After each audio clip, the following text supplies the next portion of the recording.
अस्सलाम वालेकुम जी। मैं हूँ आपका मेज़बान राशिद हनीफ़ क़ाइम ख़ानी। मैं इस वक्त मौजूद हूँ सिंध के ज़िला उमरकोट की तहसील कुंडरी में। यहाँ एक आम का बाग लगाया गया है जो 950 एकड़ पर लगाया गया है। इस बाग के अंदर जो है वो बैरून मुल्क से जो है आम की अक़साम मंगा कर लगाई गई है। हमारे साथ इस वक्त इस आम के मालिक और माहिर ज़राअत डॉक्टर मीर अमान खान टालपुर मौजूद है। आइए उनसे भी जानते हैं कि उनका क्या कहना है। जी डॉक्टर साहब, अस्सलाम वालेकुम। अस्सलाम वालेकुम। डॉक्टर साहब, कैसे आपके ये मंसूबा ज़हन में आया? किस तरह से ये आपने मंसूबा जो है वो ये बनाने का आपने सोचा, और ये मंसूबा कब से आप बना रहे हैं, इसके बारे में थोड़ा बताइएगा। असल तो ये एग्रीकल्चर में 84 में वालिद साहब ने इन किया था, तो उसके बाद 86 में हमने रवायती बाग लगाया। लेकिन क्योंकि आपको पता है कि हम पाकिस्तान के आखिरी एक टेल एंड में हैं जहाँ पानी के भी इश्यूज़ आ जाते हैं, मौसम के इश्यूज़ भी आ जाते हैं। तो उस हवाले से हमने देखा कि ये बार बार जो एक्सट्रीम वेदर, शदीद मौसमियात का जो तज़ाद चल रहा है, इसमें हमें बार बार जो आ रही है फसलियात में हमें नुकसानात, और ये तो हम कम से कम अपना एक हिस्सा जो है उसको कन्वर्ट कर दें बागात में। तो उस हवाले से ये फिर हमने प्लान किया, इसको स्टडी किया 3-4 साल। उसके बाद हमने 2019 को हमने इसको ये कंबाइंड सिस्टम के 13 मॉडल हमने बनाए, जिसमें एक तो हिस्सा है हमारा 100 एकड़ के करीब है, वो तो रवायती बाग है। उसको आगे चल के हम कन्वर्ट करेंगे जदीद तर्ज में। लेकिन जो हमने नए बागात लगाए हैं उसमें हमने 13 नए मॉडल अडॉप्ट किए हैं कि कंबाइंड हो, और जहाँ रवायती से हटकर जितने भी इस वक्त दुनिया में जो मॉडल नए हैं या उसकी वकालत हो रही है या आगे चलेंगे दुनिया की रिक्वायरमेंट के हवाले से, तो उसमें शॉर्ट ट्री सिस्टम है, हेजरो सिस्टम है, अल्ट्रा हाई डेंसिटी सिस्टम है, कंबाइंड हार्टिकल्चर, ये मियावाकी सिस्टम भी करते हैं, वो हार्टिकल्चरिस्ट जापान का एक आइडिया है। और इस तरीके से डॉक्टर स्टीव का मॉडल है जो इजिप्ट में बड़ा कामयाब हुआ है, वो रिवोल्यूशन आया था। हम 2018 को पंजाब के गिरोर और हम सिंध के जो प्रोग्रेसिव गिरोर थे, हमने स्टडी टूर किया था, और वहाँ हमने उसको फिज़िकली देखा कि उन्होंने कैसे सराय सीना को आबाद कर दिया है जदीद तर्ज से। और इजिप्ट का वो सहरा जो किसी ज़माने में लगदग सहरा था, वो इस वक्त गुलो गुलजार है।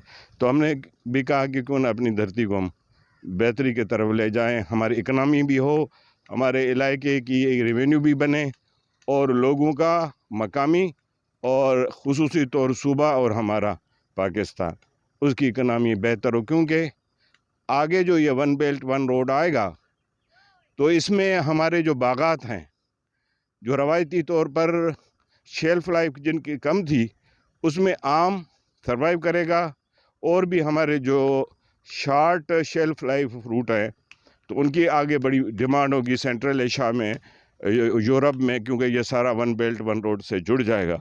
तो हमने पंजाब में भी ये कोशिश हुई है, लेकिन ये एक किस्म का यूनिक मॉडल है जिसमें हमने 950 एकड़ पे, जिसमें 650 एकड़ मेरे अपनी फार्मिंग है ज़ाती, और फिर हमारी फैमिली की फार्मिंग है। ये 950 एकड़ का हमने लगाया है, और हमने इसको एक ये जिद्दत ज़रूर दी है कि पहले वो ये कहते थे कि भाई ये एक नस्ल लगाएगी दूसरी नस्ल खाएगी, तो हमने उसमें कोशिश की कि नहीं, ऐसा करें कि एकदम ये जो है ना इकनॉमिकल हो जाए, ऑर्गेनिक हो जाए, खाद का इस्तेमाल नहीं हो, और कुदरती तरीका काश्त जो डॉक्टर आसिफ शरीफ साहब का एक है जिसको पिकनिक बोलते हैं, ये उनकी एक थाट है, और ये पंजाब में भी हुई है, सिंध में भी हम इसमें गए हैं। ये हमारा इंडस्ट्रियल एग्रीकल्चर से हट के जो हमारा कुदरती तरीका है कि धरती की खुद सेहत इतनी बेहतर करो कि वो अपने बच्चे की हिफाजत करे। लिहाजा आपने देखा है ये हरियाली और ये हरी भरी बाग, ये कम बग़ैर किसी खाद के, और कम से कम हम इसको स्प्रे करते हैं, और ट्रैक्टर ऑपरेशन मैकेनिकल नहीं होता है, और अल्हम्दुलिल्लाह ये कामयाबी थोड़े टाइम में मिली है, बावजूद 2 फ्लड आए हैं, हमें इसमें कामयाबी नसीब हुई है। अच्छा मीर साहब, यहाँ आपने 95 इकसाम जो है वो आपने इस बाग के अंदर लगाए हैं। उसके अलावा 90 बैरून मुल्क से भी आपने जो है वो आम की इकसाम मंगवाई है। वो कौन से मुल्क से आपने इकसाम मंगवाई है, और कौन कौन सी इकसाम आपने इस बाग के अंदर लगाई है, ज़रा उसके बारे में भी बताइएगा। ये जब हम इतने बड़े रकबे पे काम कर रहे थे तो हमने सोचा क्योंकि हम आने वाली नस्लों के लिए एक जीनोम गार्डन का एक तस्वर है कि मुख्तलिफ़ अक़साम जिसको जेनेटिक मटीरियल बोलते हैं उसको हम एक जगह रखें और उसकी स्टडी भी करें ताकि उनकी अफादियत, उनके नुकसानात और उनको किस तरीके से लेना आगे वाली हमारी आने वाली नस्लों के लिए काम हो। तो इस पे हमने 7.5 एकड़ के रकबे पे 400 पौधे फ़ी एकड़ के हिसाब से हमने ये शुरू किया है। 95 हम कलेक्ट कर चुके हैं, 95, क्योंकि ये इनको जीन पूल को इकट्ठा करना बड़ा मुश्किल है। वो मुख्तलिफ़ इलाकों में उनको आइडेंटिफ़ाई करना पड़ता है, स्टडी करनी पड़ती है। 6 साल से हम उस पे स्टडी पे थे। अभी हमने वो शुरू किया है कुछ ग्राफ्ट, क्योंकि रूट स्टॉक हमारा अभी तैयार हुआ है, तो कुछ ग्राफ्ट हमने फरवरी में कर लिए, मार्च में, और अल्हम्दुलिल्लाह 95 हम इस्टेब्लिश कर चुके हैं।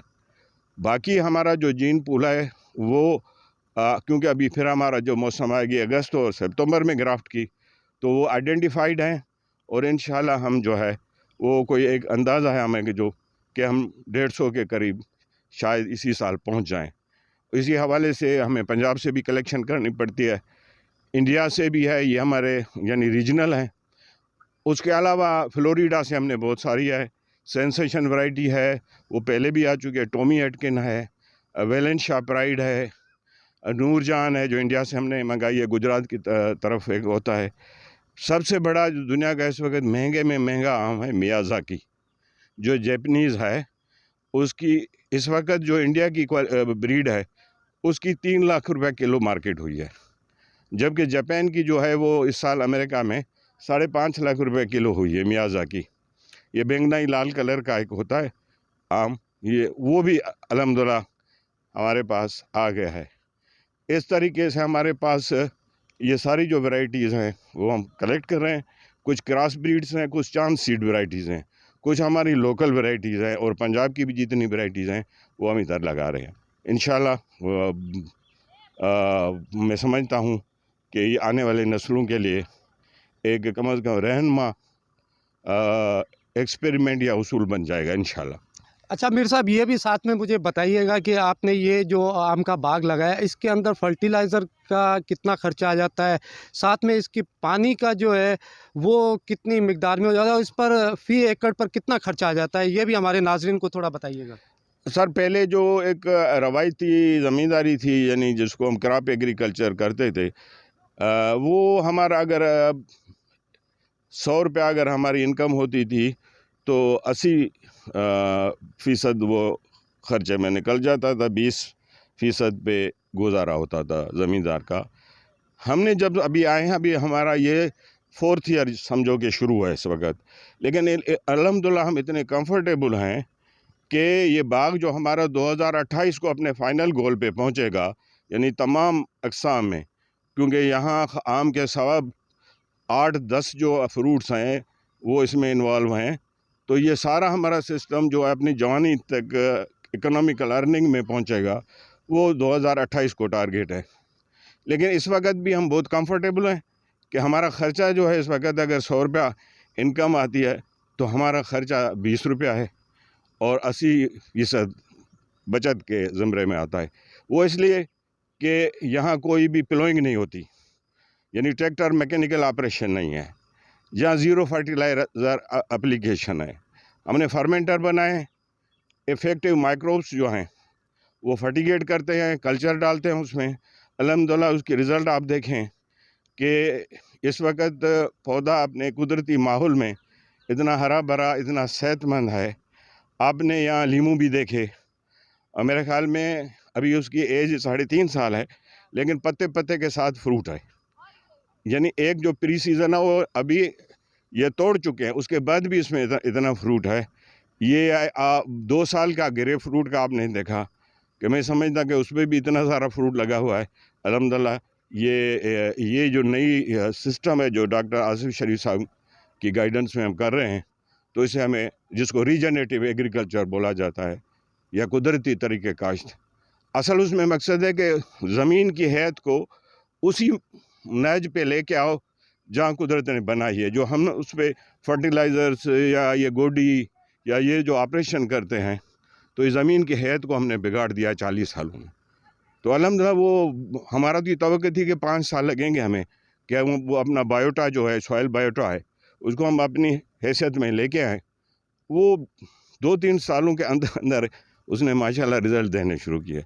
हम बड़े मुतमिन हैं और ये रीजनरेटिव एग्रीकल्चर ये हमारा फ्यूचर है और ये ऑर्गेनिक भी हो जाएगी क्योंकि इसमें केमिकल यूज़ नहीं होगा।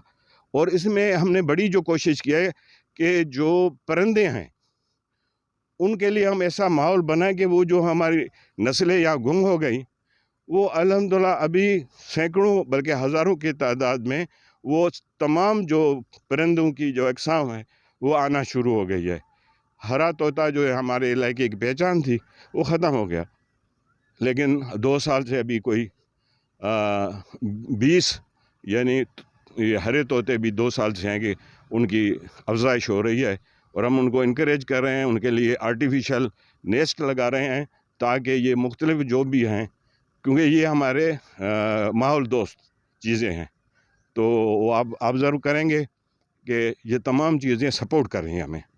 तो मेरा एक मैसेज है कि फ़ितरत से जुड़ के चला जाए, फ़ितरत को अपने हक़ में आप ज़रूर इस्तेमाल करें, उसकी छेड़खानी कम करें। अच्छा मीर साहब, साथ में ये भी थोड़ा-सा आपको तकलीफ़ देंगे, ये भी बताइएगा जो आपने 34 इक़साम जो है वो बिनौने मुल्क से मंगवाए हैं, वो कौन से ममालिक से वो आपने इक़साम मंगवाई है और वो थोड़ा-सा उसके बारे में बताइएगा। और उन इक़सामों में आप कितनी लगा चुके हैं?